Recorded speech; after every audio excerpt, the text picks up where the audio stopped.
una nafasi, unawajibika kufuata na kutii sheria. Kwa hiyo hatutavumilia, Mheshimiwa Spika, kwa yoyote yule ambaye atavunja sheria za nchi yetu. Mheshimiwa Spika, pia kwa sababu ya taharuki hizi ambazo zimekuwa endelea, nitatumia fursa hii pia, Mheshimiwa Spika, kwa sababu tumekuwa tukisikia majibizano ya hapa na pale kupitia Wizara ya Mambo ya Ndani ambayo ni custodian wa peace, order and tranquility, kupitia Wizara ya Mambo ya Ndani ambayo tumepewa instrument na dhamana ya kusimamia amani, ulinzi na usalama, na kwa sababu uchochezi wa mambo haya umeonekana zaidi kwenye maeneo ya kisiasa, Mheshimiwa Spika, kupitia bunge lako tukufu, na mwelekeza IGP Wambura asitoe vibali kwa kazi zozote zitakazokuwa zinahusiana na kufanya mikutano ya hadhara katika kipindi hiki kwa chama chochote, iwe Chama cha Mapinduzi, iwe chama chochote kile.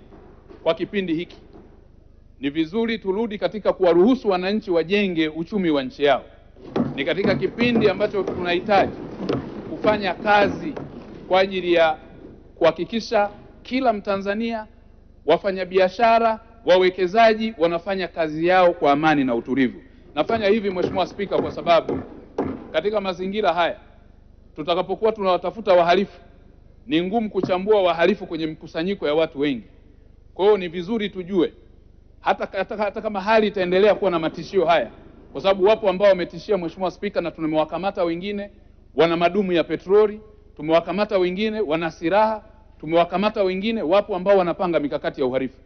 Sasa tukienda kwa hatua hii, tumeendelea kuzuia hata pale Dar es Salaam, Oysterbay na Masaki, baa ambazo hazijafuata utaratibu tunazizuia kwa kipindi hiki zisifanye kazi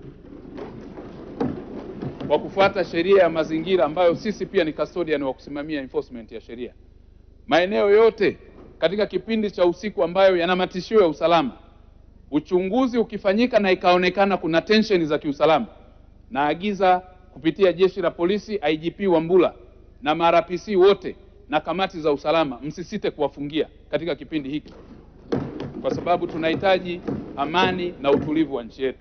Mheshimiwa Spika, pia katika eneo jingine, kwa waheshimiwa wakuu wa mikoa na wakuu wa wilaya, kwa sababu wanabeba dhamana ya kuwa wakuu wa kamati za ulinzi na usalama, niombe sana, lakini pia niwaagize kupitia nafasi ya Amiri Jeshi Mkuu ambao wao wanafanya kazi chini yake kuhakikisha kuna amani na utulivu kwenye maeneo yake, waanze sasa kutengeneza zile timu, na wanajua namna ya kuratibu. Mengine hatutayasema hapa, Mheshimiwa Spika, lakini wanajua uratibu na utaratibu wa siri wa kutafuta wahalifu.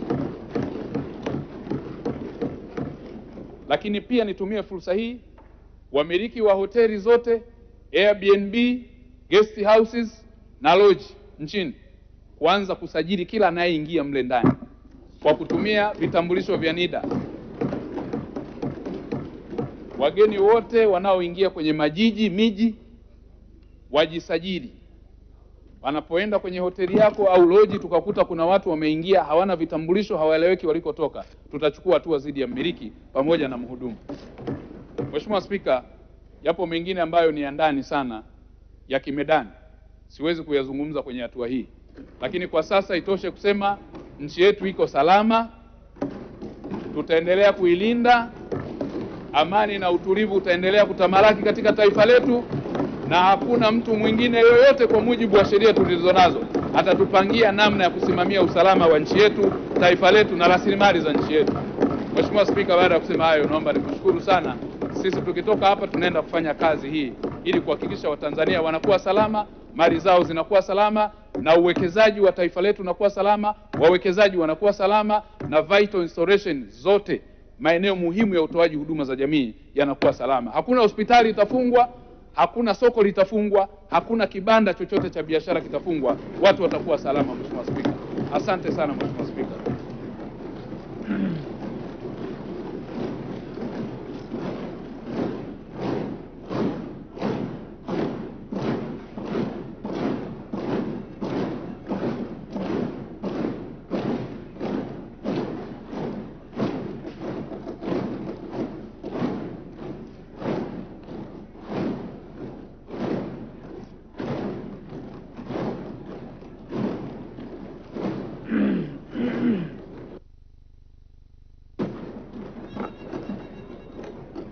Asante sana Mheshimiwa Waziri.